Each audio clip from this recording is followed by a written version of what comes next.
Sa flood control, very valid po yung puntos ni dating Senate President at ngayon Senador Mig Subiri. Di ba?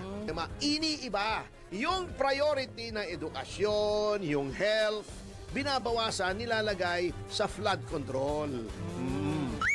Puro flood grabe control, pala, bakit? no? Kasi nga, Oo. doon sila kumikita sa flood control. Yung mga flood control projects na mahirap i-audit. Yan. Let's already address the elephant in the room. Namamanggal yung budget. Iba yung NEP. Paglabas po ng GAB, ng GAA. Ilabas na natin yung listahan. Sino ba nag-amend yan? Tapos depensahan ng congressman o senador sa Luneta kung kaya niyang idepensahan. So, I think, wag na tayo magsanto-santo dito. Ilabas na natin yung listahan. Sino ba nag-amend yan? Kaya paglabas po ng budget, iba lang itsura ng budget, wala na po sila magagawa dahil batas po yan. Kailangan po nilang i-implement yun. That's the elephant in the room. Ang gusto ni Senator Subiri, pag-submit ng NEP, sino doon sa House of Representatives na nagbawas ng para sa edukasyon, nagbawas para sa health, ba? Yun ang mabilgat na ginagawa ng House. Nire-realign nila.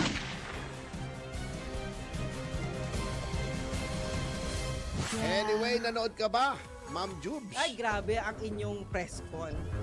Hindi lang yung press con kasi Ay, yung yun naman away? hindi yung kahapon. Yes, yung hearing. Yung hearing Yes, na oo naman. tungkol sa kwan. Alam mo, in fairness, maganda yung pamamalakad ni Senator Dante Marcoleta. Marcoleta, okay. Oo, kontrolado niya. Hindi pa ulit-ulit yung mga question. Mabilis, mabilis. Tsaka hindi siya naghihintay ng sasabihin sa kanya.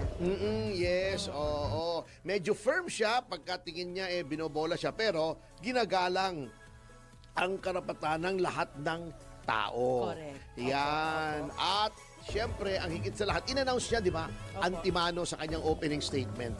Gagalangin ang lahat ng rights, including the right against self-incrimination, the right to counsel. Ayun. Yan. At maganda yung mga tanong. At ang maganda dyan, pinagpaliwanag yung DPWH. Di ba yan ang sinasabi ko palagi? Hindi pwedeng kontraktor lang. Nandyan ang DPWH. Kasi kung ikaw ay kontraktor, hindi ka naman pwedeng basta pumasok di ba? Nang walang final say. Oo, nang walang final say. Ibig sabihin, ng DPWH. Oh, yeah. Alam nga naman, bigla kang, ako gagawa ng kalye, gawin natin. Hindi pwede yun. Yan ay, di ba, may disenyo, Opo. may bidding, may qualification, merong inspection, at yung bago mabayaran. Sila yung magbibigay ng talaga kung sino yung para dito, para doon, di ba? Ang nakikita lang natin dyan kasi, nabibigla ako, yung iba kasi, pag tinitignan mo, legitimate na mga contractors naman. Pero meron yung tinatanong ni Senator Marcoleta, di ba, hardware lang siya, biglang lumaki na. So, yun ang tinitingnan natin, bakit biglang lumalaki? At ang dapat dyan na sana ay mangyari, may mga local officials man lang. Local officials na Namamagitan sa kanila. yung imbitahin, pagpaliwanag. Di ba, may ibinigay tayo rito mga top na mga probinsya pagdating sa infrastructure. At number 1 nga dyan yung Bulacan, di ba? Yeah. Bulacan. Bulacan. So, yun po. Tingnan natin yung mga top 10 na mga flood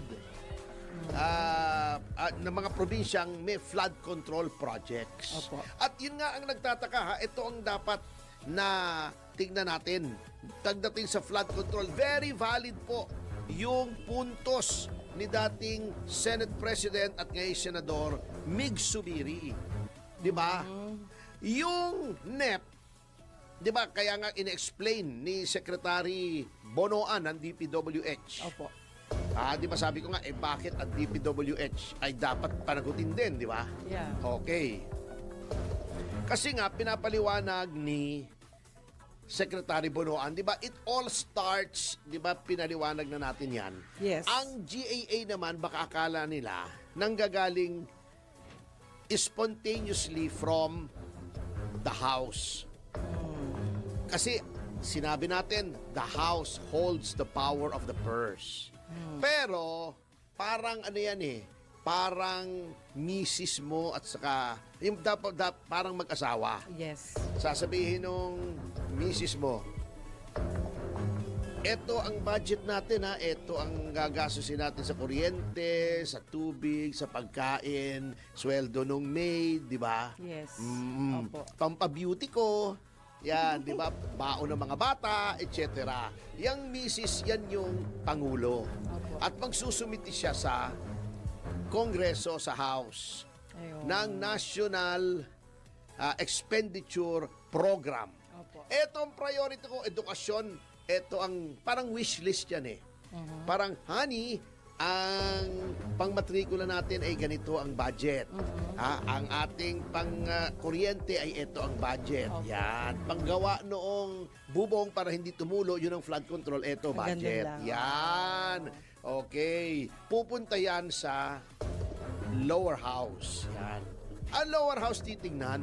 Ang problema, sabi ni Senator Mix, pagdating sa lower house, sasabihin ng mga miyembro, bay, teka muna, bakit ang laki ng matrikula? Liitin natin yung matrikula. Oo. Lagay natin lahat sa pangpapagawa ng bubong, yung flood control. Bubong lang. Iyon. Binawasan yung matrikula, wag na silang magmatrikula. Bubong niya lang. Oo. Parang ganun. Bubong na lang. Oh. Oo. Di ba? Opo. O, mag-public school na lang yung mga bata. Huwag Na nang private. magmatrikula sa private. Oo, yun ang problema. Iniiba. Yung priority na edukasyon, yung health, binabawasan, nilalagay sa flood control. Yan. Yung mga flagship projects ng Opo. Pangulo, let's say, yung subway, yung PhilHealth, di ba dapat yun, automatic may appropriation from sin taxes. Tinatanggal nila. Opo. Saan nila nilalagay? Sa flood control. Hello. Eto, yung sa military, pambili ng mga tangke, mga barko. Huwag na tayong bumili ng bagong barko. Lagay na lang natin sa flood control. Puro flood grabe control. pala, Bakit? no? Kasi nga, doon sila kumikita sa flood control. Yung mga flood control projects na mahirap i-audit. Yan. Ang gusto ni Senator Zubiri, Ayan. pag-submit ng NEP, sino doon sa House of Representatives na nagbawas ng para sa edukasyon, nagbawas para sa health, nagbawas para sa defense, at may alitan nga tayo with China, binubuli tayo. Di ba? Yun ang mabilgat na ginagawa ng House. Nire-realign nila. Plus, nirereklamo ni Congressman Ungab. Dapat daw yun, halimbawa, sinabi ng presidente, eto, ganito ang budget. Opo.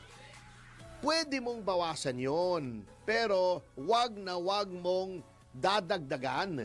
Ayun. Oo, kasi dapat ka nga inaayos mo na balanse yung budget, hindi yung overspending ka. Hindi yung magsasubmit ang Malacanang ng X amount, ang iyong i-increase ay X times 200, 300% yung Oh my isang God. item. Yun ang sinasabi ni Congressman Ungab. Tinatanggal sa iba, nilalagay sa iba.